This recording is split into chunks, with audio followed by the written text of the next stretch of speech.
Hello दोस्तों, तो कैसे और आप लोग और कैसे चले आपकी तैयारी।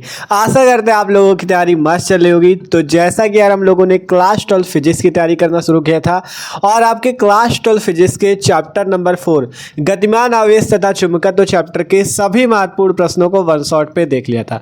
तो सभी महत्वपूर्ण प्रश्नों को जब हमने देखा था, हमने आपसे कहा भी था कि आप सबको इन सबके सूत्र तैयार कर लेते, ठीक है, क्योंकि हम अगले वीडियो पे न्यूमेरिकल्स की बात करेंगे। तो आज का जो वीडियो होने वाला ये आपका चैप्टर 4 गतिमान आवेश तथा चुंबकत्व के सभी महत्वपूर्ण न्यूमेरिकल्स का होने वाला है, ठीक है। सभी महत्वपूर्ण न्यूमेरिकल्स का वन शॉट होने वाला है। मतलब जितने टाइप के आपके न्यूमेरिकल्स बोर्ड एग्जाम में पूछे आते हैं जो कि पेपर के लिए मोस्ट इंपॉर्टेंट है, उन सभी न्यूमेरिकल्स को यार आज के इस वीडियो पे मस्त तरीके से समझने वाले, ठीक है। आपके ये जो न्यूमेरिकल्स आज के इस वीडियो पे आपको सॉल्व कराएंगे, ये प्रीवियस ईयर पे पूछे गए क्वेश्चंस है और इस बार आने की भी पूरी चांसेस रहेंगे। तो मस्त तरीके से यार आपको सभी को एक एक क्वेश्चन को अच्छे से सॉल्व करना, किसी भी क्वेश्चन को हल्के में ना लेना कि ये आएगा नहीं, ठीक है। जितने क्वेश्चन होने वाले मोस्ट इंपॉर्टेंट होने वाले आपको अच्छे से सॉल्व करना है। तो सब लोग करो क्या, जल्दी से कॉपी पेन निकाल लो, क्योंकि न्यूमेरिकल्स का वीडियो है तो बिना कॉपी पेन के आप लोग कैसे समझ पाओगे, ठीक है। क्योंकि न्यूमेरिकल तभी आते हैं जब आप लोग उससे साथ साथ हमारे अपनी कॉपी पे सॉल्व करते रहोगे। तो मस्त तरीके से कॉपी पेन निकाल लो, एक एक क्वेश्चन को मस्त तरीके से हम लोग सॉल्व करेंगे, ठीक है। तो शुरू करें।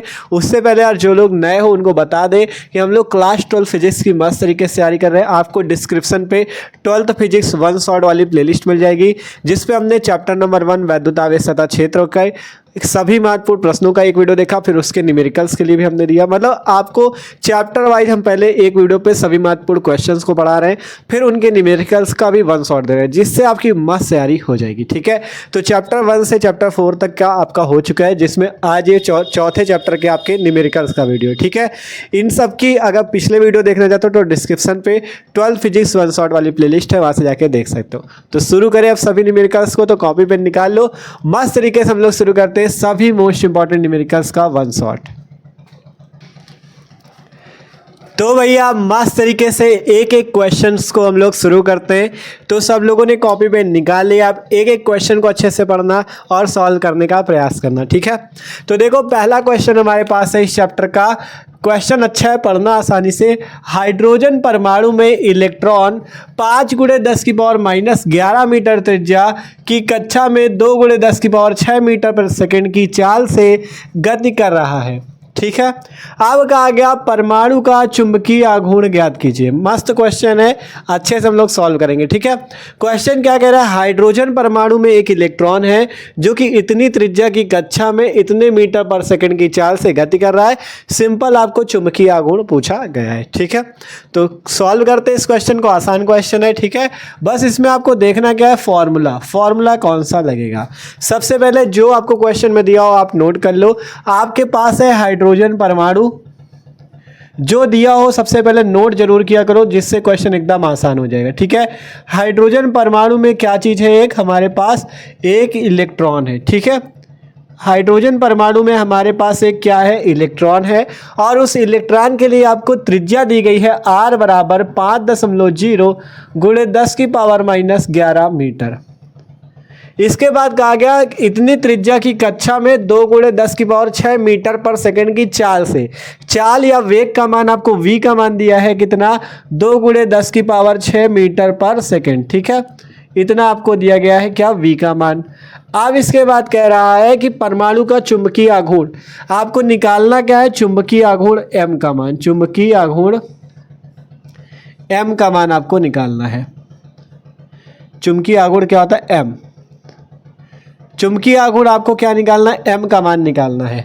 तो अच्छा क्वेश्चन है, देख सकते हो क्या क्या आपको दिया है। पहले जो भी क्वेश्चन आपको हल करना हो, क्वेश्चन आसान इसी तरह से हो सकता है, पहले जो क्वेश्चन में दिया हो वो नोट करो, फिर उसके बाद क्या निकालना वो नोट करो, ठीक है।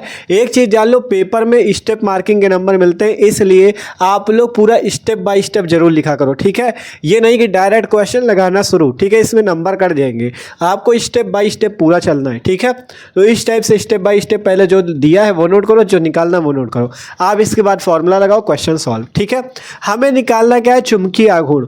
तो चुंबकीय आघूर्ण निकालने के लिए हमें क्या पता होना चाहिए, चुंबकीय आघूर्ण का सूत्र। चुंबकीय आघूर्ण का सूत्र हमने कहा था तैयार कर लेना। ठीक है, हमने आपको इसके जब पहले चैप्टर पढ़ाया था उसमें आपसे कहा था इस चैप्टर के आपको सभी फॉर्मूले तैयार कर लेने। ठीक है, तो बात करें चुंबकीय आघूर्ण का जो सूत्र होता है वो होता है आई इंटू में ए। एम बराबर होता है आई इंटू ए, जहां आई होती है धारा और ए होता है अनुप्रस्थ काट का क्षेत्रफल। ठीक है, आई होती है धारा और ए होता है क्षेत्रफल। तो एम बराबर आई इंटू ए होता है चुंबकीय आघूर्ण का सूत्र। हमें ना यहाँ पे आई दिया है ना हमें यहाँ पे ए दिया है, ध्यान से देख लो, ना हमें आई दिया है ना ए दिया, हम कैसे चुंबकीय आघूर्ण निकालें। अब आप लोग दिमाग लगाओ कि कैसे चुंबकीय आघूर्ण निकाला जाए, क्योंकि हमें ना भैया आई की वैल्यू पता है ना ही हमें ए की वैल्यू पता है। तो अब हमें इसमें कुछ दिमाग लगाना होगा, कैसे हम लोग चुंबकीय आघूर्ण निकालेंगे। उसके लिए हमें आई की वैल्यू चाहिए और ए की वैल्यू चाहिए। तो सबसे पहले देखो, हम ए की वैल्यू तो निकाल सकते हैं कैसे, ए बराबर क्षेत्रफल, ए बराबर अगर आपको फॉर्मूला पता है, क्षेत्रफल ए बराबर सूत्र पता है, ए बराबर क्या होता है, पाई आर स्क्वायर। तो यहाँ से आप ए का मान निकाल सकते हो। ठीक है, तो ए का मान निकाल लेते हैं। पाई की वैल्यू आपको पता है कि नहीं, 3.14 होती है, 3.14 गुणे आर स्क्वायर। आर का मान है 5 गुणे 10 की पावर माइनस 11, तो 5 गुणे 10 की पावर माइनस 11 और स्क्वायर है तो स्क्वायर कर दो। ठीक है, क्षेत्रफल निकालना है, पाई का मान 3.14 और आर स्क्वायर है तो आर का मान 5 गुणे 10 की पावर माइनस 11, 5.0 लिखा मतलब 5 ही तो है, तो 5 गुणे 10 की पावर माइनस 11 का स्क्वायर। अब इसे सॉल्व कर लो तो 3.14 इंटू 5 का स्क्वायर 25 गुणे 10 की पावर माइनस 11, 11 का स्क्वायर कितना हो जाएगा, देखो 10 की पावर माइनस 11 का स्क्वायर का मतलब 10 की पावर माइनस 11 इंटू 10 की पावर माइनस 11, तो ये 11 और 11 का हाथ जोड़ के कितनी बन जाएगी, -22, तो 10 की पावर -22। तो यहाँ से हमें 5 गुणे 10 की पावर माइनस 11 का स्क्वायर क्या मिला, 25 गुणे 10 की पावर -22। आप इसे हल कर लो, 25 का गुणा कर दो 3.14 में, 25 चौको 100 बचा 0। ठीक है, 25 चौको 100, 0 लिखा, 10 बचा, 25 एकम 25, 10 35, 5 3 बचा, 25 75, 3 78, 78 तो 50, दशमलव भी है अभी 2 अंक में दशमलव, तो यहाँ बीच में दशमलव लगा लो, 78.50 गुणे 10 की पावर -22। ठीक है, इस टाइप से आप इसे लिख सकते हो, बाद में जीरो उसका कोई मतलब नहीं, 78.5 गुणे 10 की पावर -22। और क्षेत्रफल का मात्रक क्या होता है, मीटर स्क्वायर। तो यहाँ पर से हमें क्षेत्रफल मिल गया ए बराबर 78.5 गुणे 10 की पावर -22 मीटर स्क्वायर। ठीक है, हमारा क्या निकल गया, ए की वैल्यू हमें पता चल गई। अब हमें क्या चाहिए, ए तो हमें पता चल गया, अब हमें चाहिए क्या, आई। अगर आई निकल जाए तो हम लोग चुंबकीय आघूर्ण एम निकाल सकते हैं, क्योंकि एम बराबर आई इंटू ए होता है। तो अब बात करें आई कैसे निकलेगा, धारा आई बराबर आप सबने एक सूत्र पढ़ा है, कौन सा सूत्र भैया, आपने एक सूत्र पढ़ा आई बराबर क्यू अपॉन में टी। ठीक है, ये वाला सूत्र सबने पढ़ा है कि नहीं, आई बराबर क्यू अपॉन में टी। क्यू होता है आवेश, टी होता है समय। ठीक है, क्यू आवेश होता है और टी समय होता है। तो यहाँ पे बात करें क्यू आवेश है, टी समय, हमारे पास आवेश कहीं दिया है क्या, देख लो एक बार, क्या हमें इस क्वेश्चन में कहीं आवेश दिया है। अगर आप लोग दिमाग लगाओगे तो आपको एक चीज़ पता चलेगा कि हाइड्रोजन परमाणु में क्या चीज़ है, एक इलेक्ट्रॉन है। तो अगर एक इलेक्ट्रॉन है तो हमें यहाँ से इलेक्ट्रॉन का आवेश नहीं पता चल सकता क्या, इलेक्ट्रॉन का आवेश ई बराबर वैल्यू होती है -1.6 इंटू 10 की पावर -19 कूलाम। किसको किसको ये वैल्यू याद है, इलेक्ट्रॉन का आवेश ई बराबर वैल्यू होती है माइनस का 1.6 इंटू 10 की पावर -19 कूलाम। ठीक है, ये वाली वैल्यू होती है ना। तो हम यहाँ पे अगर आवेश हमारे पास क्या है, आवेश क्यू की जगह हमारे पास इलेक्ट्रॉन का आवेश ई है, तो हम आवेश क्या रखेंगे, ई रख देंगे। और समय है टी। अब टी समय कहाँ से आए, तो समय के लिए आप लोग एक चीज देखना, हाइड्रोजन परमाणु में इलेक्ट्रॉन इतने त्रिज्या की कक्षा में क्या लगा रहा है, चक्का लगा रहा है। तो इलेक्ट्रॉन जब कक्षाओं में चक्कर लगाता है तो उसमें जो समय लगता है उसे क्या बोलते हैं, उसे बोलते हैं हम लोग परिक्रमण काल। क्या बोलते हैं, परिक्रमण काल। परिक्रमण काल सुने ना, परिक्रमण काल टी, और उसका सूत्र हमने बताया था 2πr/v। जब हमने आपको आवेशित कण की गति के लिए सूत्र निकलाए थे, कौन कौन से सूत्र थे, r बराबर mv/qb वाला, इसी से आपका निकल आया था आवर्तकाल t बराबर 2πr/v, और आवृत्ति का भी फॉर्मूला निकला था v/2πr।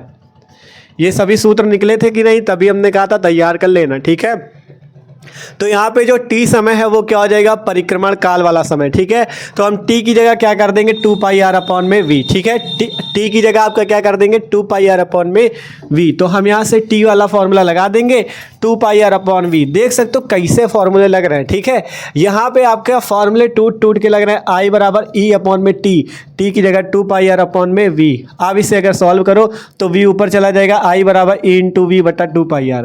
इस फॉर्मूले से धारा निकलेगी जाके। ठीक है, m निकालने के लिए आपको क्या क्या करना पड़ रहा है देख लो। I बराबर होता है आवेश बटा समय। आवेश यहाँ पे इलेक्ट्रॉन की बात है इसलिए इलेक्ट्रॉन का आवेश। समय हो जाएगा परिक्रमण काल, सूत्र 2 पाई r अपॉन वी। वी ऊपर चला गया इंटू वी बटा 2 पाई r। अब जाके वैल्यू सॉल्व होगी। ठीक है, यहाँ पे अगर हम लोग चाहते तो एक चीज़ कर सकते थे। देखो यहाँ पे भी पाई आ रहा है, पाई हमारे पास यहाँ पे भी आ रहा है। तो हम यहाँ पे क्या करते हैं, इसको इस तरह से वैल्यू ना निकाल के, देखो पाई क्योंकि आएगा तो पाई यहाँ पे भी रहेगा। कुछ ऐसा करते हैं कि पाई पाई कैंसिल हो जाए। तो इसके लिए देखो हम क्या करते हैं, पाई को लिखा रहने दो। ठीक है, a बराबर पाई r स्क्वायर, तो पाई को लिखा रहने दो। r स्क्वायर की जगह कितना था 5 गुणे 10 की पावर माइनस 11 का स्क्वायर। तो यहाँ से 5 50 25 गुणे 10 की पावर माइनस 22 आया था। ठीक है, इतनी वैल्यू रखो मीटर स्क्वायर, इतनी वैल्यू रखो, क्योंकि हमें पता है बाद में हम क्या कर देंगे, पाई से पाई काट देंगे जब m निकालेंगे। ठीक है, तो हमें बार बार सॉल्व नहीं करना पड़ेगा। अब यहाँ से i बराबर e की वैल्यू ये रखिए 1.6 इंटू 10 की पावर माइनस 19। v क्या होता है, वेग होता है। वेग कहाँ दिया है, ये रहा 2 गुणे 10 की पावर 6। 2 पाई r है तो 2 पाई को 2 पाई लिखा रहने दो इंटू r। r की वैल्यू कहाँ है 5 गुणे 10 की पावर माइनस 11। 5 गुणे 10 की पावर माइनस 11। अब इसे सॉल्व करना है आपको। ठीक है, अब यहाँ से 2 से 2 कैंसिल कर सकते हो। आप देखो इसे हल करते हैं, i बराबर 1.6। ठीक है, 1.6 अपॉन में 5 ले लो। ध्यान से देखना कैसे हल कर रहे हैं। 1.6 अपॉन में 5 ले लो, 10 की पावर माइनस 19 और 10 की पावर 6 मिलके 10 की पावर माइनस 13। और ये बटे में क्या था, इसके नीचे 10 की पावर माइनस 11, जो कि ऊपर जाके क्या हो जाएगा 10 की पावर प्लस का 11। देख लो सही किया कि नहीं। 1.6 अपॉन 5 ये आया, ये 10 की पावर माइनस 11 ऊपर जाके 10 की पावर प्लस का 11 और 10 की पावर माइनस 19 और प्लस का 6 मिलकर 10 की पावर माइनस 13, क्योंकि 13 6 19। ठीक है, अब इसे हल कर लो। i बराबर 1.6 अपॉन 5 इंटू 10 की पावर माइनस 13 और 11 मिलकर 10 की पावर माइनस 2 एम्पियर की धारा। बस इतना ही रहना, तो अभी आगे सॉल्व कर लेंगे। ठीक है, इतने एम्पियर की धारा। पाई को ना भूल जाना, पाई भी था 5 पाई। ठीक है, आप देख लो, आप कोई दिक्कत नहीं है। 1.6 अपॉन में ये 5 पाई। ठीक है, और यहाँ पे 10 की पावर माइनस 19 और 6 मिलकर माइनस 13 और 10 की पावर माइनस 11 ऊपर जाके 10 की पावर प्लस का 11, फिर माइनस 13 प्लस 11 मिलकर माइनस 2, इतने एम्पियर की धारा। आप चुंबकीय आघूर्ण निकालना सिंपल निकाल लो भाई। अब क्या दिक्कत है आपको, m बराबर आई इंटू ए, m बराबर आई इंटू ए। आई कितना आया 1.6 बटा 5 पाई गुणे 10 की पावर माइनस 2, ये आया आई।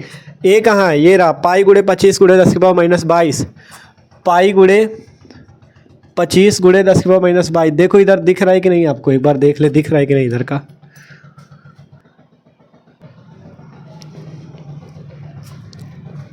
ठीक है, तो अब आप लोगों को यहाँ का दिख रहा होगा। अब इसे सॉल्व करते हैं। देखो आई की वैल्यू ये रखी 1.6 अपॉन 5 पाई इंटू 10 की पावर माइनस 2।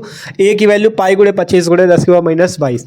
आप इसे हल करो, पाई से पाई काट दो, 5 से काटो 25 को, 5 5 25। ठीक है, बचा क्या 1.6 इंटू 5, 1.6 इंटू 5, ये 10 की पावर माइनस 2, 10 की पावर माइनस 22 मिलके 10 की पावर माइनस 24।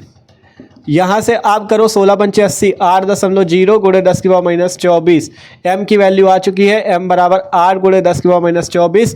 और चुंबकीय आघूर्ण का फॉर्मूला पता है, फार्मूला इस निकाल लो। I का मात्रक एम्पियर, A का मात्रक मीटर स्क्वायर, तो ampere metre square. Ampere metre square में इसका आंसर आ चुका है आपके पास। चुंबकीय आघूर्ण आपके पास निकल चुका है। देख सकते हो कैसा मस्त क्वेश्चन था। इसको हल करने के लिए सभी लोग, ज़्यादातर लोग छोड़ के चले आते इस क्वेश्चन को, क्योंकि जानते हो क्या होता, उनको पता चलता भैया आर दिया वी दिया, एम की वैल्यू निकालनी, इस फॉर्मूला होता है आई इंटू ए, कैसे निकालें एम। तो उसके लिए आपको सारे अगर फॉर्मूले अच्छे से तैयार है तभी आप इस क्वेश्चन को कर पाते, मानो बात। ठीक है, क्योंकि देख सकते हो ए का फॉर्मूला ये लगा, इसके बाद आई बराबर ई अपॉन टी। ई हो गया इलेक्ट्रॉन, इसीलिए कहा था एक एक चीज़ लिखो। हाइड्रोजन परमाणु में एक इलेक्ट्रॉन था, इसलिए इलेक्ट्रॉन का आवेश लगा ई बटा टी परिक्रमण काल 2 पाई आर अपॉन वी। वी ऊपर चला गया, तब जाके ये सॉल्व हुआ, आई निकला। ये था हमारे पास, तब जाके हमने एम निकाला। 8 × 10⁻⁻24 एम्पियर मीटर स्क्वायर। देख लो मस्त क्वेश्चन था कि नहीं। आशा करते हैं सबको समझ में भी आया होगा।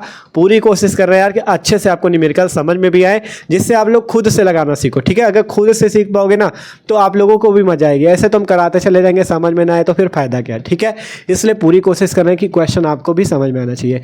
तो ये क्वेश्चन सबको समझ में आया ना। अब चलते हैं हम लोग अगले क्वेश्चन की ओर। इसी तरह से मस्त मस्त क्वेश्चन देखेंगे। ठीक है, तो जल्दी से इसे सब लोग नोट कर लो।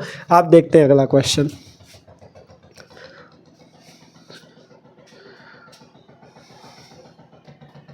आप देखो भैया, देखते हैं अगला क्वेश्चन। अगला जो क्वेश्चन है वो भी मस्त क्वेश्चन। ठीक है, इसको भी अच्छे से पढ़ो और सॉल्व करने का प्रयास करो। ठीक है, तो देखो क्वेश्चन पढ़ते हैं।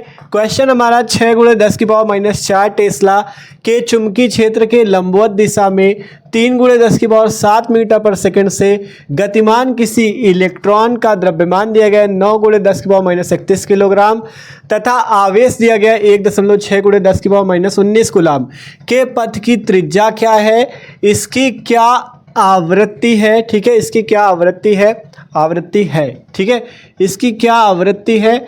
फिर कहा गया इसकी ऊर्जा किलो इलेक्ट्रॉन वोल्ट में परिकलित कीजिए। इसके बाद आपको 1 इलेक्ट्रॉन वोल्ट का मान भी दिया गया 1.6 × 10⁻19 जूल। ठीक है, बहुत ही बेहतरीन क्वेश्चन है। इसमें क्या क्या निकालना अभी आपको पता चलेगा। देखो उससे पहले एक चीज़ आपको यहाँ पे हम बता दें, आपको जो मेन चीज़ें, जैसे इस क्वेश्चन में तो दिया है कि इलेक्ट्रॉन के लिए उसका इलेक्ट्रॉन का द्रव्यमान दिया है 9 × 10⁻31 किलोग्राम, उसका आवेश दिया है 1.6 × 10⁻19 कूलाम।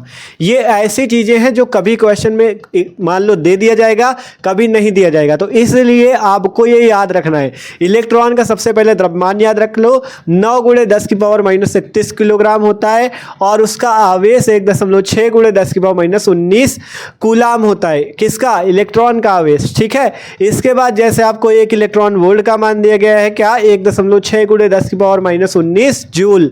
तो इसको भी याद रखना। ठीक है, क्योंकि ये ऐसी वैल्यू कभी कभी क्वेश्चन में दे दी जाती, कभी नहीं दी जाती। तो खुद से याद रखो, मान लो नहीं दिया गया तब क्या करोगे, तो इसलिए याद रखना। ठीक है, अब इस क्वेश्चन को सॉल्व करें। तो सिंपल यहां से इस क्वेश्चन को सॉल्व करते हैं हम लोग। देखो क्या क्या दिया है।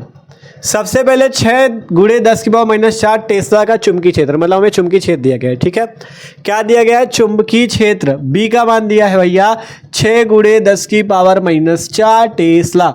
टेस्ला किसका मात्रक होता है, चुंबकीय क्षेत्र का। टेस्ला हो गया न्यूटन प्रति एम्पियर मीटर एक बताया था, और तीसरा मात्रक वेबर प्रति मीटर स्क्वायर। तो ये सभी मात्रक याद रखना चुंबकीय क्षेत्र के। ठीक है, तो बी बराबर 6 × 10⁻⁻4 टेस्ला के चुंबकीय क्षेत्र के लंबवत दिशा। कैसी दिशा है, लंबवत। लंबवत का मतलब थीटा भी दिया गया आपको 90 डिग्री। लंबवत का मतलब थीटा का मान 90 डिग्री। अब कहा गया भैया कि 3 × 10⁻7 मीटर पर सेकंड से गतिमान है। मीटर पर सेकंड किसका मात्रक होता है, वेग का। तो वेग v का मान दिया गया है 3 × 10⁻7 मीटर पर सेकंड। इसी टाइप के क्वेश्चन एग्जाम में आते हैं। ठीक है, इसलिए इनको हल्के में ना ले लेना। ठीक है, कि ये क्वेश्चन आपके आएंगे नहीं, इंपॉर्टेंट क्वेश्चन है, पेपर में आते हैं। तो 3 × 10⁻7 मीटर पर सेकंड दिया गया वेग। अब कह रहा है कि द्रव्यमान m का मान इलेक्ट्रॉन के लिए, द्रव्यमान दिया गया इलेक्ट्रॉन के लिए। ठीक है, इलेक्ट्रॉन के लिए आपको द्रव्यमान दिया गया m का मान 9.0 × 10⁻31 किलोग्राम। फिर उसका आवेश E बराबर दिया गया है 1.6 × 10⁻19 कूलाम। होती है वैल्यू माइनस में है, लेकिन जब न्यूमेरिकल सॉल्व करते हैं तो माइनस नहीं लेते। ठीक है, अब कहा गया इसके पथ की त्रिज्या। पथ की त्रिज्या ज्ञात करनी है आपको। त्रिज्या R बराबर आपको ज्ञात करनी है। और क्या ज्ञात करनी, आवृत्ति ज्ञात करनी है। आवृत्ति ज्ञात करनी है। इसके बाद आपको ऊर्जा भी ज्ञात करनी है। किसमें, किलो इलेक्ट्रॉन वोल्ट में। किलो इलेक्ट्रॉन वोल्ट में ऊर्जा आपको ज्ञात करनी है। ठीक है, तो जो जो इस क्वेश्चन में दिया गया था, जो जो आपको निकालना था, हमने सब नोट कर दिया। पहले चुंबकीय क्षेत्र दिया है, लंबवत दिशा में तो थीटा 90 दिया है, और फिर वेग दिया गया v बराबर 3 × 10⁻7 मीटर पर सेकंड। इलेक्ट्रॉन के लिए द्रव्यमान दे रखा है, इलेक्ट्रॉन का आवेश दे रखा है, और यहाँ पे क्या दे रखा है, त्रिज्या आपको निकालना है r का मान, आवृत्ति निकालना, ऊर्जा निकालना, 3 चीज निकालना। ठीक है, कहा गया ना, पथ की त्रिज्या निकालो, उसकी आवृत्ति निकालो, और ऊर्जा किलो इलेक्ट्रॉन वोल्ट में निकालो। तो सिंपल इसमें फॉर्मूले लगेंगे, बस आपका क्वेश्चन सॉल्व है। ठीक है, तो देखो लगाते हैं और निकालते हैं हम लोग। तो देखो सिंपल, सबसे पहले त्रिज्या निकालनी है। तो त्रिज्या का फॉर्मूला अगर आपको याद है तो तुरंत आप चुटकियों में निकाल लोगे। कौन सा फॉर्मूला? R बराबर mv अपॉन में QB। ठीक है, सिंपल फॉर्मूला रखो, आप वैल्यू निकाल लो mv अपॉन QB से। ठीक है, तो R बराबर mv, m मतलब द्रव्यमान 9 × 10⁻31, v का मान कितना है 3 × 10⁷ बटा Q। Q क्या हो जाएगा? आवेश। और किसका आवेश दिया गया आपको? इलेक्ट्रॉन का। तो इलेक्ट्रॉन का आवेश रख दो, कितना है ये गया भैया 1.6 × 10⁻19, 1.6 × 10⁻19 गुणे। B का वैल्यू कहाँ है? 6 × 10⁻4 रख दो इसको भी। अब हल कर लो आराम से। ठीक है, सारी वैल्यू में पता है, निकाल लो मान। देखो सारी वैल्यू सही कि नहीं पहले देख लो। M ये है 9 × 10⁻31, V का मान 3 × 10⁷, Q का मान 1.6 × 10⁻19, B का मान 6 × 10⁻4। हल करो यहाँ से, 3 दूना 6, 2 आ गया। ठीक है, अब आगे हल करो यहाँ से। R बराबर 9 ये रहा ऊपर, 9 गुणे, ठीक है 9 गुणे 10⁻31 और 10⁻7 मिलके 10⁻24, ऊपर 10⁻24 बचा, 31 और 7 मिलके 24, नीचे 16 दूनी 32, 3.2 आ गया। 3.2 गुणे 10⁻19 और -4 मिलके 10⁻23, ठीक है 16 दूनी 32, एक अंक पे 3.2, 10⁻19 और 4 मिलके 23। अब इसे आगे हल कर ले। यहाँ का दशमलव अगर आप हटा लेते हो तो यहाँ पे 0 बढ़ जाएगा, तो R बराबर 90/32 हो जाएगा। 90/32, क्योंकि दशमलव अगर एक अंक के, दशमलव के बाद अगर एक अंक हो तो ऊपर 1 0 बढ़ता है, हटाने पे दशमलव। अगर दशमलव के बाद 2 अंक और दशमलव हटा रहे हो तो ऊपर 2 0 बढ़ जाता है। इस टाइप से होता है। तो यहाँ पे दशमलव के बाद आपको एक अंक दिख रहा था ये वाला, तो दशमलव हटाए तो ऊपर 1 0 बढ़ा। तो 90/32 गुणे 10⁻24 पहले से था, 10⁻23 ऊपर जाएगा, प्लस का 23 हो जाएगा। आप इसे सॉल्व कर लो। 90/32 अगर हम इसे किससे काट दें, ठीक है 32 का सीधा भाग दे देना, 32 दूना 64, 64 6 70 20 90, ठीक है। तो इसका हम बता दे रहे, आप लोग भाग दे के देखना, ठीक है, नहीं तो फिर आपका, ठीक है 2.8 वैल्यू आएगी, भाग दे लेना 2.8 वैल्यू आएगी, ठीक है। इसके बाद 10⁻24 और 10⁻23 मिलके हो जाएगा 10⁻1, ठीक है। तो 2.8 इंटू 10⁻1 वैल्यू किस में आएगी? मीटर में। तो ये आपके पास क्या आ चुकी है? त्रिज्या। ये आपके पास क्या आ चुकी है? त्रिज्या आपके पास आ चुकी है। त्रिज्या पूछा था, त्रिज्या निकल गई। आवृत्ति पूछ रहा है, आवृत्ति भी निकाल दो। आवृत्ति n बराबर सूत्र होता है क्या? आवृत्ति n बराबर सूत्र होता है क्या चीज? v/2πr, ठीक है। ये वाला सूत्र भी बताया था जब t का सूत्र बताया था 2πr/v। तो यहाँ से n इक्वल टू होता है 1/t। तो यहाँ से t जब उल्टा होता है तो v/2πr हो जाएगी आवृत्ति। तो यहाँ से मान निकालते हैं n बराबर v कितना है हमारे पास? 3 × 10⁷, 2 पाई की वैल्यू 3.14, r की वैल्यू रखो 2.8 × 10⁻1। हल कर लो इसे, ठीक है। 2 पाई की वैल्यू 3.14, r की वैल्यू 2.8 × 10⁻1। आप कुछ यहाँ से हल करते हैं इससे, ठीक है। तो n बराबर 3 × 10⁷ है ऊपर, यहाँ कितना है 2 का 2.8 से गुणा कर लो, 5.6 गुणे 3.14 गुणे 10⁻1, ठीक है। इस टाइप से वैल्यू आ गई। देखो ये 28 दूना 56, तो 5.6 3.14, यहाँ पे 10⁻1। अब इसे हल करते हैं, देखो ठीक है। अब इसे हल करते हैं तो यहाँ से, ठीक है, तो नीचे वालों का गुणा कर लो या तो, है ना, नीचे वाले गुणा कर 10⁻1 ऊपर ले लो, 10⁻1, 5.6 और 3.14 का गुणा, ठीक है। तो गुणा करके हम बताते कितना आएगा यहाँ से, ठीक है। जब आप लोग इसका गुणा करोगे तो वैल्यू आपकी आएगी कितनी? 17.584, ठीक है 17.584। आप जैसे अगर यहाँ से दशमलव हटाते तो ऊपर दशमलव के बाद कितने अंक है? 3, तो दशमलव हटाओगे तो ऊपर 3 0 बढ़ जाएंगे। तो यहाँ से कितना हो जाएगा? 3000, ठीक है, 3 0 बढ़ गया, 17,584। अब सिंपल कुछ नहीं करना, 10⁻7 और 1 मिलके 8 हो गया, ठीक है 10⁻8 हो गया। देखो 7 और 1 मिलके 8 हो रहा है, तो सीधा सीधा 8 ना करो, ये 10⁷ ऐसे ही रहने दो, 10⁷। और ये जो 10⁻1 है मतलब 1 0, तो 1 0 और यहाँ बढ़ा लो, ठीक है। क्या किया हमने, दशमलव हटाया, 3 अंक थे तो 3 जीरो पहले बढ़े, अब इस वाले 10 का 1 जीरो आ गया ये, अब आसानी से भाग चला जाएगा, ऊपर है 5 अंक, नीचे भी 5 ही अंक है, तो एक बार भाग जाएगा तो वही जाके आपका 1 पॉइंट में कुछ वैल्यू आएगी। ठीक है, आपको वैल्यू बता रहे हैं कितनी आएगी आपकी वैल्यू। ठीक है, जब आप लोग भाग दोगे तो 1.7 इंटू 10 की पावर 7 ये वैल्यू आ जाएगी। सिंपल भाग देना, 1.7 इंटू 10 की पावर 7, और आवृत्ति का मात्रक क्या होता है, हर्ट्ज, आवृत्ति का मात्रक होता है हर्ट्ज, तो ये वैल्यू आ जाएगी आवृत्ति की 1.7 गुणे 10 की पावर 7 हर्ट्ज। ठीक है, सिंपल सा क्वेश्चन ये वाला, मतलब ये भी आपकी आवृत्ति भी निकल चुकी, त्रिज्या भी निकल चुकी। पूरी कोशिश करें आपको पूरा एक एक चीज़ सॉल्यूशन के साथ दे, पूरा यहाँ पे देख सकते हो कैसे गुणा भाग आपको करना होता है, आप लोग समझ सकते हो। पूरा कोशिश किया करो कि खुद से कर पाओ। ठीक है, यहाँ पे अब टाइम नहीं तो यहाँ पे भाग भी दे के दिखा दे। ठीक है, तो यहाँ पे पूरी कोशिश किया करो, क्योंकि एग्जाम में आपके पास कैलकुलेटर नहीं होगा, पूरी आपको ही पूरा आपको ही कैलकुलेशन करना पड़ेगा, तो इसलिए पूरी प्रैक्टिस किया करो अच्छे से कैलकुलेटर करने की अपने मन से। ठीक है, ये नहीं मोबाइल का सारा। यहाँ पे जब जैसे बड़ा भाग है तो देखो समझ लो, यहाँ से 17 कम 17 एक बार जाएगा, 1 दशमलव थोड़ा सा भाग दे के देख लो। ठीक है, तो 1.7 आ गया, और लास्ट तक तो आपको सॉल्व भी करा दिया। ठीक है, तो आवृत्ति भी निकल गई, त्रिज्या भी निकल गई। अब क्या निकालना है, ऊर्जा। तो ऊर्जा ई का सूत्र सबको पता है, ई बराबर 1/2 mv², यहाँ से ई निकाल लो, ई बराबर 1/2 mv², तो ई इक्वल टू 1/2, एम की वैल्यू कहाँ है, एम है 9 गुणे 10 की पावर -31, 9 गुणे 10 की पावर -31। v कितना है हमारे पास, v है 3 गुणे 10 की 7, 3 गुणे 10 की 7, इसे हल कर लो। ठीक है, इसे हल कर लो, 9 त्रिक 27/2 गुणे 10 की पावर -31 और 10 की पावर -7 मिलकर 10 की पावर -24।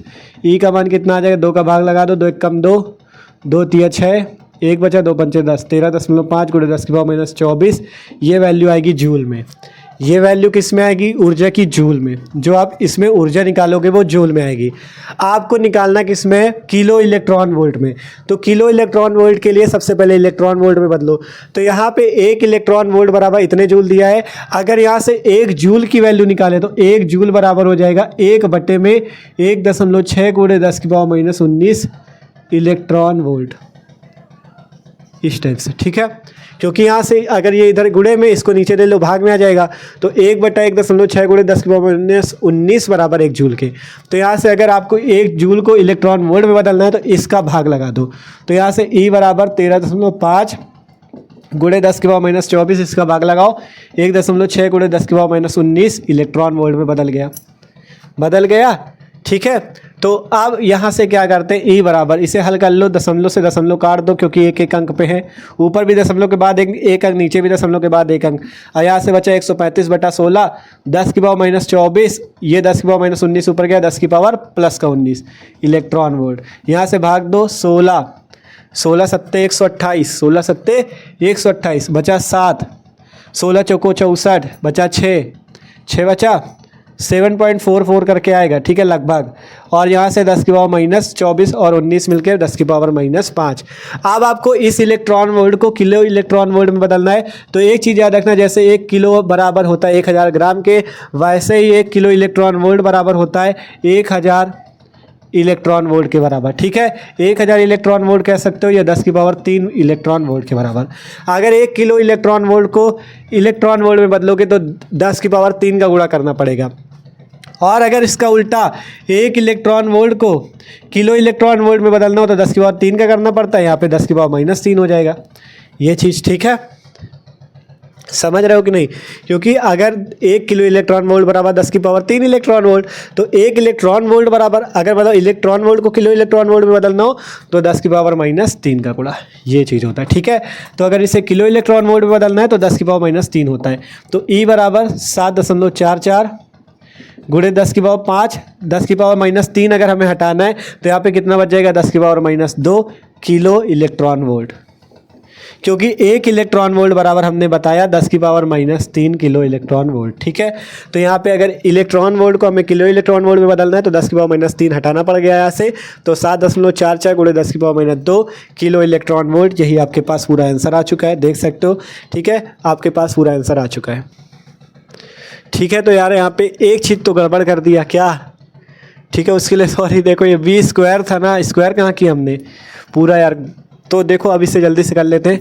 स्क्वायर था भाई, यही चीज़ तो ध्यान देना होता है, थोड़े थोड़े से में क्वेश्चन गलत हो जाता है। ठीक है, हमारे पास क्या था, v स्क्वायर था, तो 3 × 10⁻⁷ का स्क्वायर करना था, क्योंकि v की वैल्यू इतनी थी। अब इसका स्क्वायर करना था यार, e = 1/2 × 10 की 9 × 10 की पावर -31, 3 त्रिको 9 × 10⁻⁷, 7 का हो जाएगा 14, क्योंकि स्क्वायर होगा ना, 3 का स्क्वायर 9, 10⁷ का स्क्वायर 10⁻14। आप इसे हल करना तो अब आंसर आएगा। ठीक है, सॉरी दोस्त, 9 × 9 = 81/2। ठीक है, 9 × 9 = 81/2, 10⁻−31 और 14 मिलके 10⁻−17। आप हल करो, e बराबर 2 चौको 8, 2 चौको 8। ठीक है, 2 चौको 8, अब 0 बार 2 पंचे 10, 40.5 × 10⁻−17 जूल। ये वैल्यू हमारी जूल में आई। ठीक है, ये वैल्यू जूल में आई। इलेक्ट्रॉन वोल्ट में बदलने के लिए क्या करेंगे, इलेक्ट्रॉन वोल्ट में बदलने के लिए हम लोग इसमें 1.6 × 10⁻−19 का भाग देंगे, 17 है। ठीक है, 1.6 × 10⁻19 इलेक्ट्रॉन वोल्ट में बदल गया। ठीक है, और किलो इलेक्ट्रॉन वोल्ट में बदलने के लिए क्या करेंगे, किलो इलेक्ट्रॉन वोल्ट में बदलने के लिए 1 इलेक्ट्रॉन वोल्ट बराबर 10⁻³ किलो इलेक्ट्रॉन वोल्ट। ठीक है, तो यहाँ पे उसमें भी थोड़ा सा गड़बड़ हुआ था। देखो, 1 इलेक्ट्रॉन वोल्ट को अगर किलो इलेक्ट्रॉन वोल्ट में बदल रहे हो तो 10⁻³ किलो इलेक्ट्रॉन वोल्ट होता है, तो 10⁻³ का इसमें गुणा होगा ना, उसमें तो हमने हटा ही दिया था, सॉरी उसके लिए। देखो यहाँ पे 40.5, 1.6, यहाँ पे 10⁻17 है, 10⁻−19 ऊपर जाएगा, 10⁻+19 इलेक्ट्रॉन वोल्ट। ठीक है, अब आगे सॉल्व करो। ई बराबर दशमलव से दशमलव काटो तो 405/16, यहाँ से 10⁻17 और 19 मिलकर 10⁻2 इलेक्ट्रॉन वोल्ट। ठीक है, अब अगर किलो इलेक्ट्रॉन वोल्ट में बदलना है तो 10⁻³ का गुणा करना पड़ेगा। हमने हटा दिया था उसके लिए सॉरी, क्योंकि यार हम आपसे कह रहे हैं 1 इलेक्ट्रॉन वोल्ट बराबर होता है 10⁻³ किलो इलेक्ट्रॉन वोल्ट के। तो अगर इलेक्ट्रॉन वोल्ट को किलो इलेक्ट्रॉन में बदलना है तो 10⁻³ का गुणा करना पड़ेगा। तो हम यहाँ से E बराबर 16 का भाग दे दो, 16 दूनी 32 बचा 8 और 16 पंचे 80 बचा 5, 16 × 3 = 25.3 × 10⁻2 ये रहा। और इलेक्ट्रॉन वोल्ट को अगर किलो इलेक्ट्रॉन वोल्ट में बदलेंगे तो 10⁻³ का गुणा होगा, तो यहाँ से 10⁻³ किलो इलेक्ट्रॉन वोल्ट। आप हल कर लेना, अब आंसर सही आएगा 25.3 × 10⁻³ और 2 मिलकर 10⁻1 किलो इलेक्ट्रॉन वोल्ट। 10⁻1 को इसमें एडजस्ट कर दोगे तो E बराबर 2.53 किलो इलेक्ट्रॉन वोल्ट। ये अब आपके पास आंसर है। तो जो गड़बड़ हुआ था उसके लिए सॉरी। किया कहाँ था गड़बड़, किया यहाँ था गड़बड़, v स्क्वायर नहीं किया था, पूरा आंसर ही गलत हो गया था। ठीक है, तो देखा यहाँ पे जूल से इलेक्ट्रॉन वोल्ट बदलने के लिए 1.6 × 10⁻19 का भाग हुआ। फिर यहाँ पे थोड़ा सा था गड़बड़, 1 इलेक्ट्रॉन वोल्ट को जब किलो इलेक्ट्रॉन वोल्ट बदलते हैं 10⁻³ का गुणा करते हैं। ठीक है, तो इसमें बदलने के लिए 10⁻³ का गुणा आंसर आ चुका है आपके पास 2.53 किलो इलेक्ट्रॉन वोल्ट। ठीक, तो अब आपके पास सारे आंसर सही हैं, देख सकते हो। क्वेश्चन अच्छा क्वेश्चन था, देख सकते हो क्या क्या आपको दिया था, क्या क्या आपको निकालना था, मस्त वाला क्वेश्चन था, ये जान लो। ठीक है, देखो यहाँ पे टाइम क्यों लग रहा है, क्योंकि हम आपको पूरा कैलकुलेशन करके दिखा रहे हैं। अगर ऐसे ही बता देंगे यहाँ तक आएंगे, कहेंगे आंसर ही आएगा। हम आपको पूरा सिखाना चाहते हैं कि आप लोग खुद से कैलकुलेशन करो। ठीक है, इसलिए लास्ट तक आपको लाते हैं, चाहे जैसे लाएँ लेकिन आपको लाते हैं। ठीक है, तो देख सकते हो कैसे क्वेश्चन हल हुआ, सिंपल सारे फॉर्मूले बस याद होने चाहिए, आप निकाल सकते हो। आर के लिए ये फॉर्मूला लगा, एन के लिए आवृत्ति के लिए ये फॉर्मूला लगा, फिर इसके बाद ई के लिए ये फॉर्मूला लगा। बस कह रहा था किलो इलेक्ट्रॉन वोल्ट बदलने के लिए तो 1 इलेक्ट्रॉन वोल्ट इसके बराबर इतने जूल के, तो 1 जूल कितने के बराबर, इतने के। जूल में वैल्यू आई थी, इसको इलेक्ट्रॉन वोल्ट में बदलने के लिए इसका भाग दिया गया, हल किया, हमें इलेक्ट्रॉन वोल्ट में मिला। किलो इलेक्ट्रॉन वोल्ट में बदलने के लिए 10⁻³ का गुणा, आपके पास आंसर आपका आ चुका है। ठीक है, अच्छा क्वेश्चन था, ये क्वेश्चन भी हमने सॉल्व कर लिया। आप देखते हैं अगला क्वेश्चन। ठीक है, इसी टाइप से मस्त मस्त क्वेश्चन देखने और समझ में आ रहा हो तो वीडियो को जल्दी से लाइक कर लो, और जो लोग नए हो चैनल पे सब्सक्राइब कर लो, और यार अपने दोस्तों के साथ भी वीडियो शेयर किया करो, भाई को अपने सपोर्ट करो। ठीक है, पूरी मेहनत कर रहे हैं आपके लिए कि एक एक चीज़ आपको सिखाते हुए चले। ठीक है, भले ही आपने पूरे साल कुछ ना पढ़ा हो, लेकिन अगर आप से जुड़ जाते हो ना, मस्त तरीके से तैयारी करते हो तो मस्त आपकी तैयारी भी हो जाएगी, ये जान लो। ठीक है, आपसे कह रहे हैं डिस्क्रिप्शन पे, इसी वीडियो के डिस्क्रिप्शन पे प्लेलिस्ट चेक करना, 12th फिजिक्स 1 शॉर्ट की प्लेलिस्ट है, 12th केमिस्ट्री 1 शॉर्ट की प्लेलिस्ट है। ठीक है, मस्त तरीके से तैयारी करो ना, बस आपको पढ़ना है, आप पढ़ने में मन लगाओ, मस्त तैयारी हो जाएगी। ठीक है, तो जल्दी से इसे नोट करो। अब देखते हैं अगला क्वेश्चन। तो आप देखते हैं भैया अगला क्वेश्चन, अगला है जो क्वेश्चन, ये भी अच्छा क्वेश्चन है, तो सब लोग इसे अपनी कॉपी पे भी सॉल्व करने का प्रयास करना। ठीक है, अगर आपको इसका फॉर्मूला पता है तो आप तुरंत इस क्वेश्चन को हल कर लोगे। ठीक है, तो सिंपल सा क्वेश्चन है, देखते हैं। कहा गया है आपसे 2 लंबे सीधे तार जिनमें प्रत्येक में 5 एम्पीयर धारा प्रवाहित हो रही है, एक दूसरे के समांतर 2.5 सेंटीमीटर की दूरी पर रखे हैं। तारों की 10 सेंटीमीटर लंबाई पे लगने वाला बल ज्ञात कीजिए। मस्त क्वेश्चन, सिंपल सा क्वेश्चन है, बस फॉर्मूला पता हो तुरंत लग जाएगा। ठीक है, क्वेश्चन में क्या क्या दिया देखो, नोट करते हैं। सबसे पहले कहा गया 2 लंबे सीधे तार हैं। 2 लंबे आपके पास इस टाइप से 2 लंबे सीधे तार हैं। अब कहा गया जिनमें प्रत्येक में 5 एम्पीयर धारा, इस तार में भी 5 एम्पीयर की धारा बह रही है, 5 एम्पीयर की धारा, इस तार में भी 5 एम्पीयर की धारा बह रही है। ठीक है, इसके बाद कहा गया एक दूसरे के समांतर 2.5 सेंटीमीटर की दूरी पे, एक दूसरे के समांतर कितनी दूरी पे, 2.5 सेंटीमीटर की दूरी पे है। अब ये कह रहा है कि तारों की 10 सेंटीमीटर लंबाई पे, इन तारों की 10 सेंटीमीटर लंबाई पे लगने वाला क्या ज्ञात कीजिए, बल। इन पर लगने वाला बल F का मान निकालिए। तो इस चित्र को देखने से आपको एक डेरिवेशन याद आ रहा होगा, 2 समांतर धारावाही चालक तारों के बीच लगने वाला बल का सूत्र याद आ रहा है ना। सूत्र क्या था, F/L equal to μ0/2 I1 I2 बटा R। ये वाला फॉर्मूला किसको किसको याद है, जिसको याद क्वेश्चन तुरंत कर लेगा। ठीक है, 2 लंबे सीधे तार जिनमें प्रत्येक में I बराबर 5 एम्पीयर धारा। जल्दी से इसको आप लोग अपनी कॉपी पे सॉल्व करो, इस फॉर्मूले को लगा के।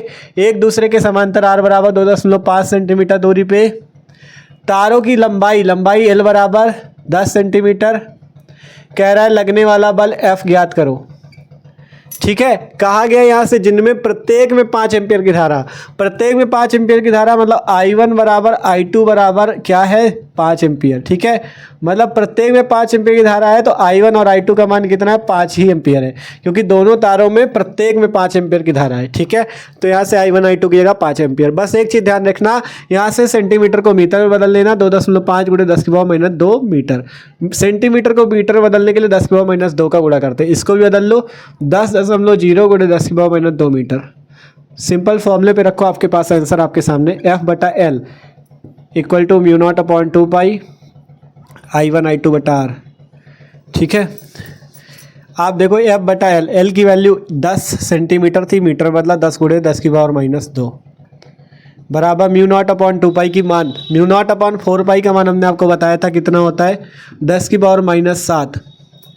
ठीक है, बताया था कि नहीं, μ0/4 का मान 10⁻⁷ होता है। अगर यहाँ से μ0/2 की जरूरत पड़ जाए, μ0/2 की, तो 2 का मतलब यहाँ से 2 गायब है, 2 दूना 4 होता है, 2 गायब है तो 2 को उधर भेज दिया है, 2 × 10⁻⁷। ये वैल्यू होती है μ0/2 की। ठीक है, 2 × 10⁻⁷, तो 2 × 10⁻⁷। I1 I2 की वैल्यू रख दो, 5 एम्पीयर के हैं दोनों। R की वैल्यू कितनी है, 2.5 × 10⁻²।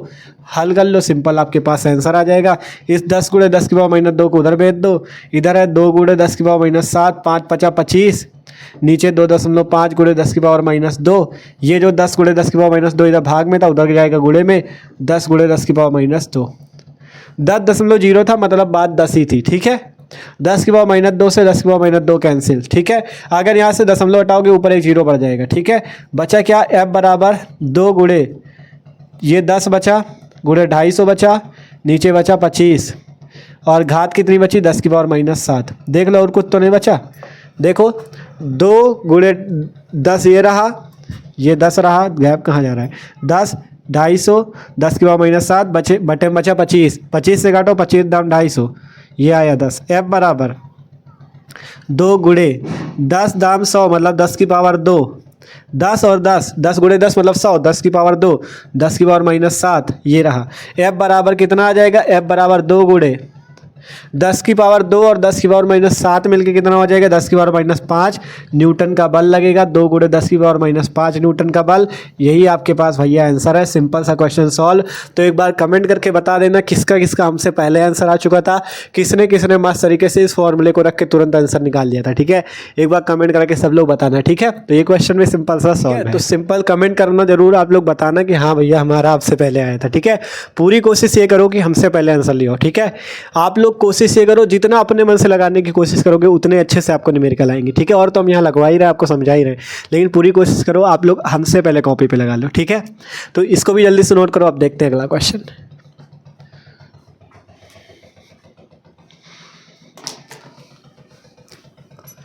तो भैया आप देख लेते हैं हम लोग अगला क्वेश्चन। ये जो क्वेश्चन है ये भी इंपॉर्टेंट क्वेश्चन, ठीक है।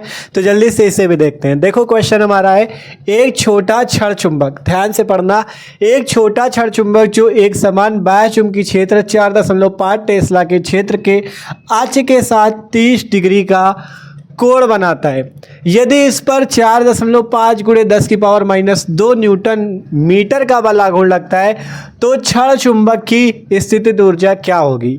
ये क्वेश्चन में पूछा गया। अच्छा क्वेश्चन है, पढ़ लो कि एक छोटा क्षण चुंबक जो समान बाह्य चुंबकीय क्षेत्र में 4.5 टेस्ला के चुंबकीय क्षेत्र में अक्ष के साथ 30 डिग्री का कोण बनाता है, यदि इस पर इतने न्यूटन मीटर का बल आघूर्ण लगता है तो क्षण चुंबक की स्थितिज ऊर्जा क्या होगी। अच्छा क्वेश्चन है, सिंपल हम लोग इसे सॉल्व करते हैं, ठीक है। तो हमारे पास क्या है, एक छोटा क्षण चुंबक है। क्या चीज हमारे पास, एक छोटा क्षण चुंबक, और उसके लिए बाह्य चुंबकीय क्षेत्र 4.5 टेस्ला दिया गया है। चुंबकीय क्षेत्र बी का मान हमारे पास 4.5 टेस्ला, ठीक है। इसके बाद कहा गया कि क्षेत्र के अक्ष के साथ 30 डिग्री का कोण, थीटा बराबर 30 डिग्री का कोण बनाता है। अब कहा गया यदि इस पे इतने न्यूटन मीटर का बल आघूर्ण हमें दिया गया है भैया,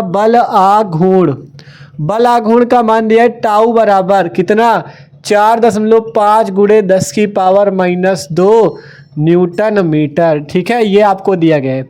अब इसके बाद क्या चीज दिया गया है, तो क्षण चुंबक की स्थितिज ऊर्जा क्या होगी। आपको निकालना क्या है, स्थितिज ऊर्जा U का मान आपको निकालना है, ठीक है। इतनी चीज़ें आपको दी गई हैं और निकालना है स्थितिज ऊर्जा है।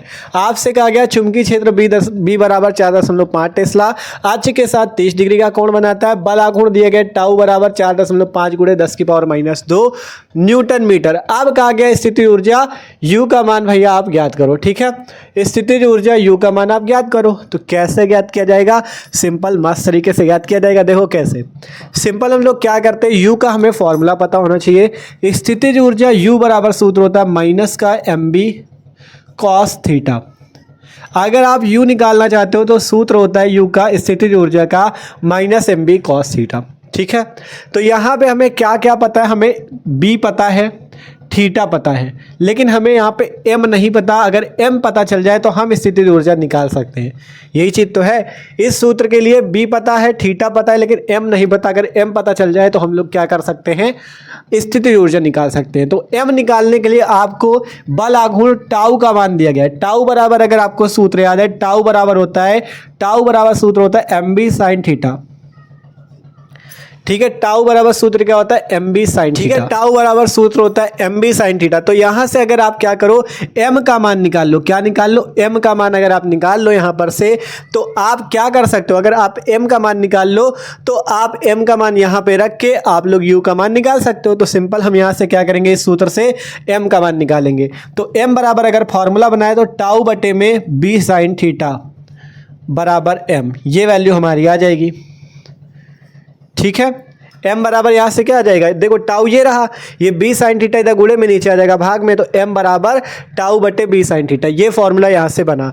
अब इसका मान, इसे मान लो समीकरण 1 ही वाला, अब m का मान समीकरण 1 में रख दो, ठीक है। मस्त तरीके से सॉल्व करो, क्वेश्चन आसान बन जाएगा m का मान समीकरण 1 में रखने पे। सबसे पहले हम लोग फॉर्मूला बना लेंगे तो आसानी से सॉल्व हो जाएगा। m का मान समीकरण 1 में u बराबर क्या आ जाएगा, माइनस m की जगह रख दो टाउ बटा b sin थीटा इंटू आगे क्या हो जाएगा, b cos थीटा। देख लो क्या कोई दिक्कत है किसी को, यहाँ से देखो ध्यान से, u बराबर यहाँ से -m था, m की जगह टाउ बटा b sin थीटा हमने सूत्र निकाल लिया, टाउ बटा b sin थीटा।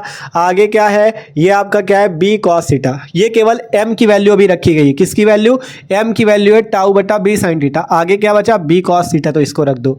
अब अगर यहाँ पे देखो नीचे भी b ऊपर भी b से b कैंसिल, बचा क्या, u बराबर माइनस टाउ कॉस थीटा बटा साइन थीटा, कॉस थीटा बटा साइन थीटा, ये चीज़ आपके पास बच गया, ठीक है। यहाँ से u बराबर माइनस टाउ कॉस थीटा बटा साइन थीटा बचा, b से b तो हमारा कैंसिल ही हो गया। अब सिंपल ऊर्जा निकाल लो, u बराबर माइनस टाउ, टाउ कहाँ है भैया, ये टाउ हमारे पास है, कहाँ गया मान, 4.5 × 10⁻⁻², 4.5 × 10⁻², कॉस थीटा, थीटा की जगह थीटा का मान दिया गया था आपको कितना, थीटा का मान कितना है भैया, कहाँ गया, थीटा हमारा 30 डिग्री से 30 डिग्री कॉस थीटा है। तो कॉस 30 वैल्यू दी कॉस 30 बटे में साइन थीटा, थीटा की जगह 30 तो कॉस 30 बटा साइन 30, ठीक है, कॉस 30 बटा साइन 30। तो u बराबर -4.5 गुणे 10 की पावर -2। कॉस 30 का मान आपको पता होना चाहिए, मैथ वालों को तो पता होगा, बायो वाले जो लोग, कॉस 30 का मान होता है √3/2, √3/2 होता है कॉस 30 का मान, और साइन 30 का मान होता है 1/2, ठीक है। ये वैल्यू होती है, मैथ वालों को तो पता होगा, रटा होगा एकदम, कॉस 30 का मान साइन 30 का, ठीक है। जान लो कॉस 30 का √3/2, साइन 30 का 1/2। अब इसे हल कर लो, u बराबर -4.5 गुणे 10 की पावर -2। अब इसे अगर हल करो तो √3/2 ऐसे हो जाएगा, 1/2 ऊपर जाएगा, 2/1 बन जाएगा, यहाँ से 2 से 2 कैंसिल हो जाएगा, u बराबर -4.5 गुणे 10 की पावर -2। यहाँ से आपको √3 का मान पता होना चाहिए। अगर आपको √3 का मान पता है तो आप इस क्वेश्चन को हल कर सकते हो। √3 का मान कितना होता है, u बराबर -4.5 गुणे 10 की पावर -2 इंटू √3 का मान 1.732 होता है, ठीक है। √3 का मान कितना होता है, 1.732। मैथ वालों को तो पता भी होगा, लेकिन बायो वालों को जिनको नहीं पता, जान लो √3 का मान 1.732 होता है, ठीक है। तो यहाँ से जब आप लोग इसका गुणा करोगे तो आपके पास आंसर कितना आ जाएगा, हम आपको डायरेक्ट आंसर बताया जा रहा है, 4.5 का 1.732 से गुणा करने पर कितना आएगा, ठीक है। आप लोग गुणा करके देख लेना, ठीक है। जब आप लोग गुणा करोगे तो आपकी वैल्यू यहाँ पे आएगी 7.794, 7.794 गुणे 10 की पावर -2। ये पहले से है, ये जूल में आपकी ऊर्जा आ जाएगी, यही आंसर आपके पास हो जाएगा, ठीक है। आप लोग सिंपल गुणा करके देख लेना, ठीक है भैया, आप लोग सिंपल गुणा करके देख लेना। बस इसमें करना कि आप लास्ट में 45 जो 4.5 है इसका 1.732 से गुणा करो, 7.794 और 10 की पावर -2 जूल आंसर, ठीक है। क्वेश्चन सॉल्व कैसे हुआ, मेन आपको तरीका समझना है, क्वेश्चन कैसे सॉल्व होता है। अगर इस चैप्टर के बताया ना सारे फॉर्मूले अगर आपको तैयार है तो आप कोई भी क्वेश्चन चुटकियों में कर सकते हो, ठीक है। पहले ये नोट करो, दिया क्या है, निकालना क्या है। तो यू के लिए हमें ये वाला सूत्र पता है, लेकिन इसको निकालने के लिए हमें एम नहीं पता। एम निकालने के लिए टाउ दिया है, टाउ का सूत्र लगाओ, एम का मान निकाल लो, ये, ठीक है।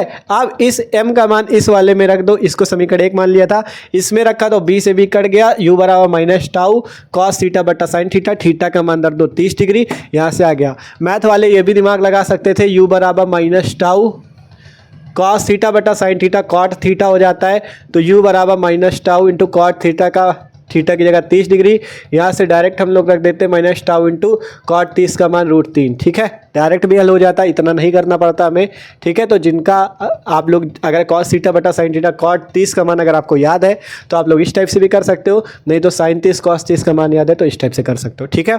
तो ये वाला सिंपल क्वेश्चन सॉल्व हो चुका है, ठीक है। अब हम लोग देखते हैं अगला क्वेश्चन, ठीक है। अच्छे से इस क्वेश्चन को जल्दी से नोट कर लो, आप देखते हैं अगला क्वेश्चन,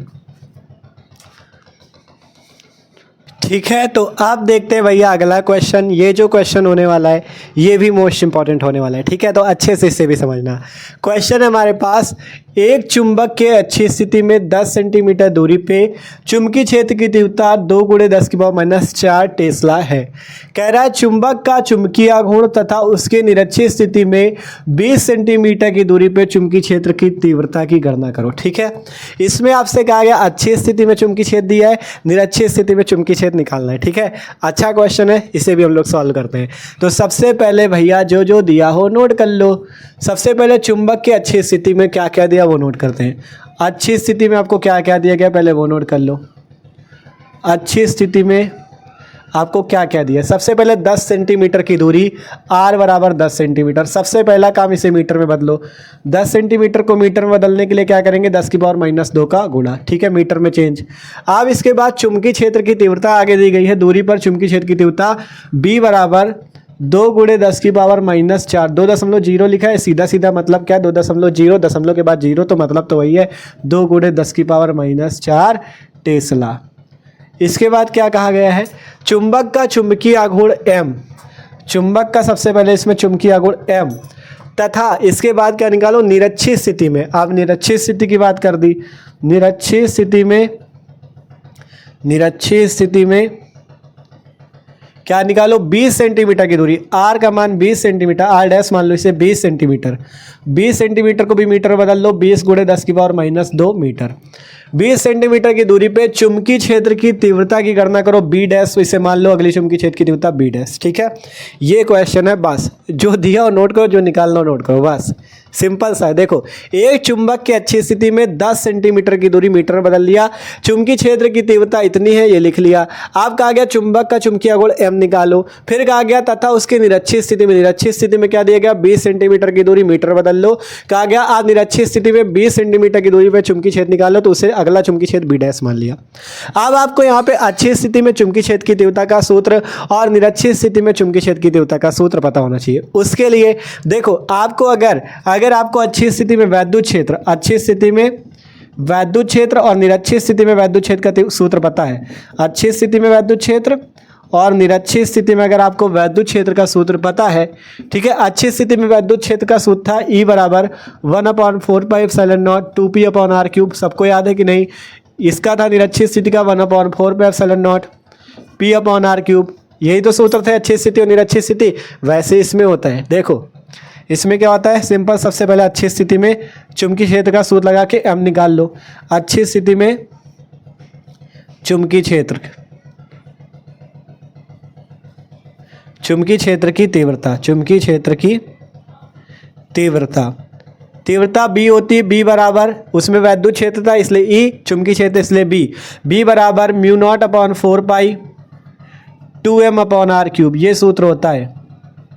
देखो वैद्युत क्षेत्र में आपका 1/4πε0 होता है, इसमें होता है μ0/ε0, ठीक है, सॉरी μ0/4π ये होता है ना इसमें, तो इसलिए ये वहाँ पे वैद्युत द्विध्रुव आघूर्ण P होता है, लेकिन यहाँ पे चुंबकीय द्विध्रुव आघूर्ण M होता है, इसलिए 2m हो गया। और तो बाकी बटे में r³ तो सेम ही है, देख लो उसमें 1/4πε0 होता है, इसमें μ0/4π, उसमें 2p है, उसमें वैद्युत द्विध्रुव आघूर्ण, इसमें m भी तो चुंबकीय द्विध्रुव आघूर्ण है, तो 2m/r³ उसमें, वैसे इसमें जैसे इसमें निरक्षी में जो फार्मूला होगा वही इसमें सेम होगा।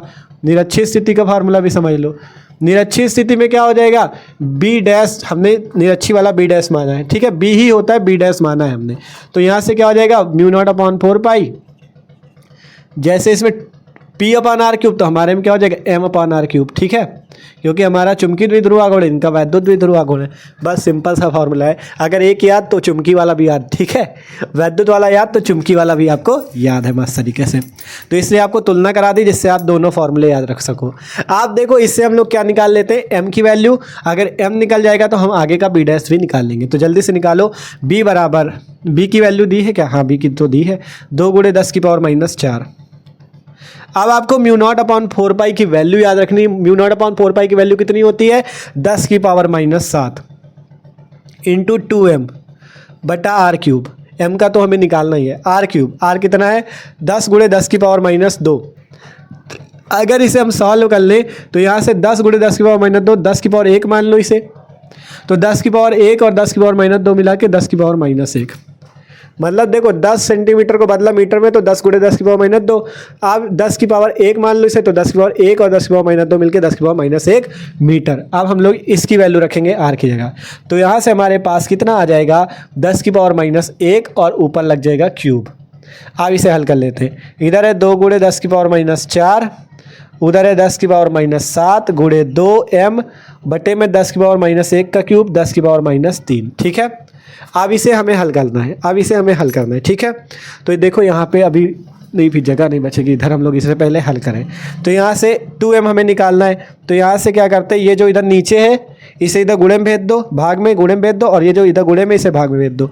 तो यहाँ से आके आ जाएगा 2 × 10⁻4 × 10⁻3 बटे में 10⁻7, उधर क्या बच जाएगा 2 को भी ले लो इसी के साथ, उधर बच जाएगा केवल m। देखो समझ में आई कि नहीं क्या किया, 2 × 10⁻4 था, ये 10⁻3 नीचे था, इसको इधर ले लिया, और ये जो 10⁻7 और 2 था इसे नीचे ले लिया। देखो 10⁻7 और 2 नीचे आ गया, ये 10⁻3 इधर गुणे में चला गया। अब हल करो, 2 से 2 काट दो, और क्या बचा ऊपर 10⁻4 और -3 मिलकर 10⁻7, और बटे में भी भैया 10⁻7 है, 10⁻7 से 10⁻7 कटा, बचा 1, तो m बराबर 1। और चुंबकीय द्विध्रुव आघूर्ण का फॉर्मूला होता है मात्रक होता है एम्पियर मीटर स्क्वायर, ठीक है, क्योंकि सूत्र होता है m बराबर I इंटू ए, आई का मात्रक एम्पियर, ए का मात्रक metre square, ampere metre square. ठीक है, तो हमारे पास चुंबकीय द्विध्रुव आघूर्ण आ चुका है। अब हम निरक्षीय स्थिति के लिए चुंबकीय क्षेत्र निकाल सकते हैं। निरक्षीय स्थिति के लिए हमसे चुंबकीय क्षेत्र पूछा गया ना, पहला पूछा गया था चुंबकीय द्विध्रुव आघूर्ण, m निकल गया ये 1 एम्पियर मीटर स्क्वायर। ठीक है, निकल गया। दूसरा पॉइंट पूछा गया चुंबकीय चुंबकीय क्षेत्र की तीव्रता b डैश, तो b डैश के लिए b डैश का फॉर्मूला लगा दो म्यू नॉट अपॉन 4 पाई और आपका m अपॉन में r क्यूब। ठीक है, यहाँ पे हमने r डैश माना इसे, तो आप r डैश कर लेना, क्योंकि हमने r डैश मान रखा है, क्योंकि इसमें 2 थे ना, तो इसको r मान लिया था, इसको r डैश मान लिया था, तो इसलिए यहाँ पे क्या हो जाएगा r डैश का क्यूब। इस टाइप से सारी वैल्यू रखो, b डैश का मान निकाल लो। b डैश बराबर म्यू नॉट अपॉन 4 पाई की जगह 10 की पावर -7, m का मान 1 आया, r डैश कितना है, r डैश 20 गुणे 10 की पावर -2। इसे भी हल कर ले अगर, तो इस जीरो को यहाँ पे एडजस्ट कर दो, तो 2 गुणे 10 की पावर -1 मीटर। देखो सही है कि नहीं, ये जीरो था, मतलब 20 का मतलब 2 गुणे 10, 2 गुणे 10 2 दाम 20, तो 10 की पावर 1 और 10 की पावर -2 मिलकर 10 की पावर -1, 2 गुणे 10 की पावर -1। अब यहाँ पे रख दो 2 गुणे 10 की पावर -1 का क्यूब। हल करो, b डैश बराबर 10 की पावर -7 गुणे 1/2 का क्यूब करो, 2 दूना 4 दूना 8, 10 की पावर -1 का क्यूब 10 की पावर -3। हल कर लो, b डैश बराबर 10 की पावर -7, ठीक है, 10 की पावर -7 और यहाँ पे 10 की पावर -3 को ऊपर ले लो, तो 10 की पावर +3 गुणे 1/8, यही बचेगा ना, देख लो ध्यान से। 10 की पावर -7, 10 की पावर -3 ऊपर गया, 10 की पावर +3 1/8। अब यहाँ से इसे हल कर लेते हैं। 10 की पावर 3 है, 10 की पावर 3 है, इसके क्या करते हैं हम लोग, इसके देखो इसका एक जीरो यहाँ पे दे दो, तो b डैश बराबर 10 की पावर -7 गुणे 10 की पावर 2 कर दो, यहाँ पे एक जीरो दे दो, 10/8 कर दो। ठीक है, भाग देने में आसानी रहेगी। तो यहाँ से b डैश बराबर 10 की पावर -7 और 10 की पावर 2 मिलकर 10 की पावर -5 गुणे 8 का भाग दो, 8 एकम 8 बचा 2, 8 2 16 4 20 8 45। b डैश बराबर 1.25 गुणे 10 की पावर 5 और मात्रक टेस्ला लिख लेना आंसर। ठीक है, टेस्ला आंसर, ये आपके पास क्या आ चुका है आंसर। ठीक है, तो समझ में आएगी ना, एकदम मस्त तरीके से आंसर आप ला चुके हो। बस आपको ये देख लो दिया क्या है, निकालना क्या है, क्वेश्चन एकदम आसान है भाई मेरे। ठीक है, देखो m निकालना था, m हमने अच्छी स्थिति वाले फॉर्मूले से निकाला। निरक्षीय स्थिति में चुंबकीय क्षेत्र निकालना था, चुंबकीय क्षेत्र इस फॉर्मूले से ये आ गया आपके सामने। तो देख सकते हो ये क्वेश्चन भी सबको समझ में आ गया होगा। पूरी कोशिश की जितने इंपॉर्टेंट क्वेश्चन थे आपको कराए, तो यार पूरे आपके इंपॉर्टेंट क्वेश्चन कंप्लीट है इस वीडियो पे। तो आशा करते हैं आज का वीडियो सबको अच्छा लगा होगा और एक न्यूमेरिकल भी सबको समझ में आया होगा। ठीक है, तो वीडियो अच्छा लगा हो यार लाइक कर देना, और अगर आपको सारे न्यूमेरिकल समझ में आए हो तो कमेंट करके भी बताना, हाँ भैया समझ में आया एक क्वेश्चन। ठीक है, तो आप मिलते हैं हम लोग अगले वीडियो पे। अगला जो चैप्टर नंबर 5 है चुंबकत्व तथा द्रव्य, उस वाले चैप्टर पर मिलेंगे। तो डिस्क्रिप्शन पे 12 फिजिक्स 1 शॉट की प्लेलिस्ट है, वहाँ से जाके आप लोग इसके पहले के अगर नहीं पढ़े हो चैप्टर्स को उनको पढ़ लेना। और अगर आप लोग इस वीडियो को बाद में देख रहे हो तो आप लोग जो फिजिक्स की प्लेलिस्ट है 12 फिजिक्स 1 शॉट की, वहाँ पे जाके देखना, शायद आपका चैप्टर 5 आ भी चुका हो। और सब्सक्राइब कर लो चैनल को, जिससे अगला कोई वीडियो आता है तो आपके पास वीडियो की नोटिफिकेशन भी आ जाएगी। ठीक है, तो मिलते हैं यार अगले वीडियो पे, इसको नोट कर लो।